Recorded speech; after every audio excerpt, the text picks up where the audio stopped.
Mirna menjerit kesakitan yang tak tertahankan. Dirinya merasakan ada sesuatu yang bergerak di dalam perutnya, seolah sedang memakan janin yang masih berumur 5 bulan itu. Nafasnya terengah-engah seolah sudah di ujung kerongkongan. Berkunang-kunang, namun samar-samar ia melihat 2, 3, bahkan lebih wanita yang disebut wewe gombel itu merangkak mengerumuni tubuhnya dan menjilat-jilat perut buncitnya.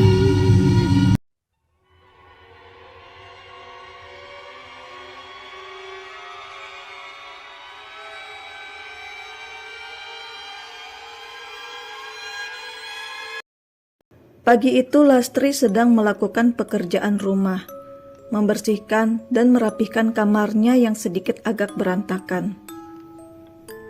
Ya, hari ini masih suasana liburan sekolah. Setelah menamatkan pendidikan SMA, Lastri yang jarang bermain dengan handphonenya itu dikarenakan kesibukan dan dengan aktivitas rumah bersama ibunya seharian itu. Jam sudah menunjukkan pukul 5 sore. Lastri yang sudah tuntas dengan aktivitasnya seharian itu pun segera mandi, dan selesai mandi ia pun kembali ke kamarnya, hanya sekedar melihat notifikasi di handphonenya. Terdapat 4 kali panggilan tak terjawab, yaitu dari Mirna. Sekilas Lastri mengerenyitkan dahinya, merasa bingung. Tiba-tiba Mirna menghubunginya. Mirna dan Lastri masih dibilang satu circle pertemanan yang terdiri dari 7 orang siswa di sekolah tersebut. Namun, dalam circle pertemanan tersebut masih ada circle di dalamnya. Dan terbilang Mirna bukanlah teman atau sahabat dekat Lastri. Lastri pun segera menelepon balik Mirna dengan cepat. Mirna pun menjawab telepon dari Lastri. Selesai berbasa-basi dengan Lastri, Mirna pun mengajak ketemuan esok harinya. Lastri, kamu besok ada di rumah nggak? Aku main ya ke rumahmu, tanya Mirna. Boleh aja Mir, sini main ke rumahku, jawab Lastri sekenanya. Esok harinya Mirna dan Lastri memutuskan makan bakso dekat rumah Lastri, dan setelahnya menuju rumah Lastri untuk melanjutkan kembali perbincangan yang penuh basa-basi itu. Mereview kehidupan teman-teman di sekolahnya, guru-guru, termasuk menggibah teman-teman satu circle mereka sendiri. Mirna pun memulai percakapan kembali yang sejenak hening karena mereka berdua asik kembali dengan handphonenya masing-masing. Las, aku telat haid sudah 2 hari nih, ujar Mirna yang agak gelisah dengan hal tersebut. Ah, itu biasa Mir, aku pun pernah mengalami hal yang sama kok, ujar Lastri yang masih rebahan santai di kasurnya. Aku takut kalau aku hamil Mir, karena sudah 4 kali aku berhubungan badan dengan si P-boy, ujar Mirna dengan nada bicara yang sangat hati-hati. Hah? Apa? Kamu sudah begituan dengan si P-boy, si anak paling bandel di kelas kita. Kok bisa sih Mar?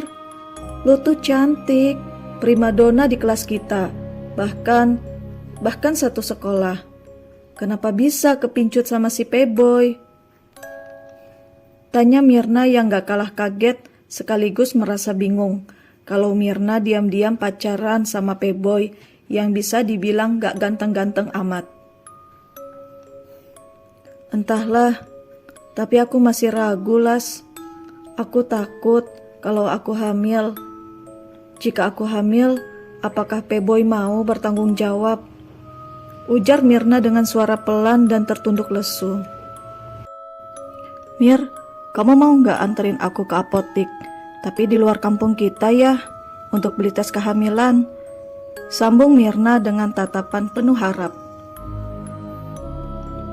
Lastri pun tak tega dengan kondisi Mirna saat ini, walaupun bukan sahabat dekatnya, namun ia tak sampai hati meninggalkan Mirna yang terjebak di masalah besar itu. Mereka berdua pun akhirnya mencari sebuah apotik keluar dari desanya yang cukup jauh dengan sepeda motor milik Lastri. Tujuannya agar tidak diketahui warga sekitar. Sekilas dari sudut pandang Lastri, mungkin inilah tujuan sebenarnya Mirna memilih dan curhat kepada Lastri.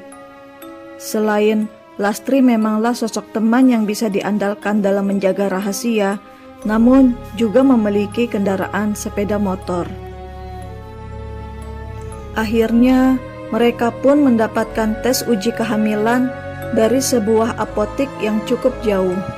Dan sesampainya kembali di rumah Lastri, mereka berdua pun baca seksama petunjuk cara menggunakan tes pack kehamilan yang sebenarnya alat ini barulah pertama kali buat mereka tahu dan agak sedikit membingungkan.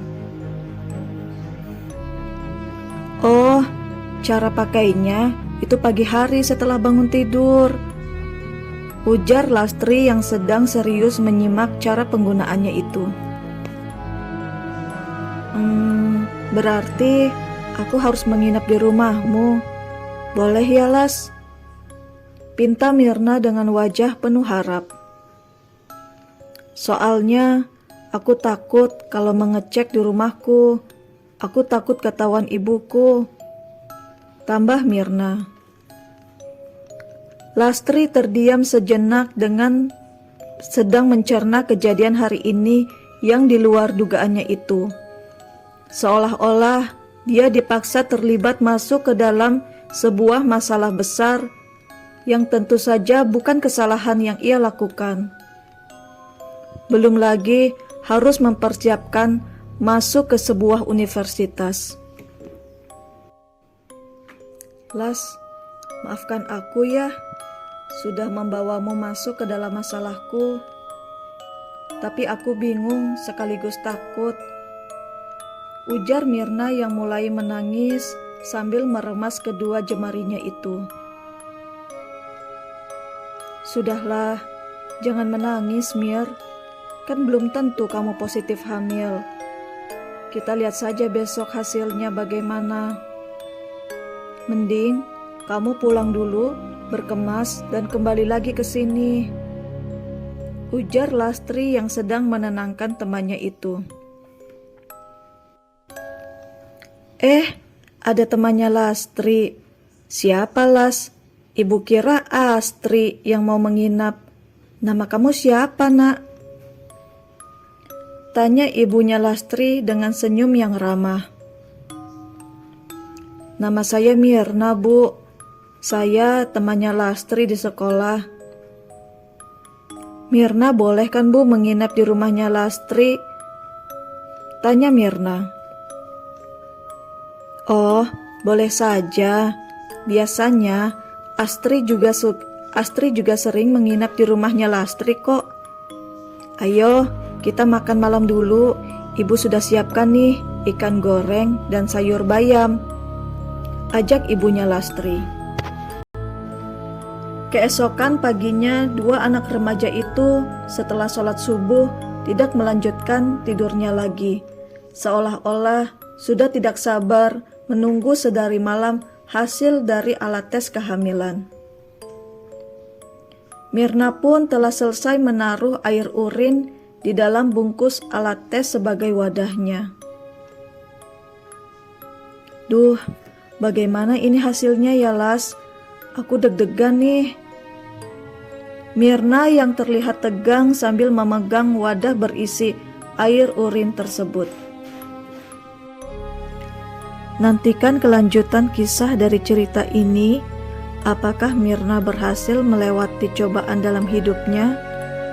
Tunggu kisahnya di part 2. Terima kasih.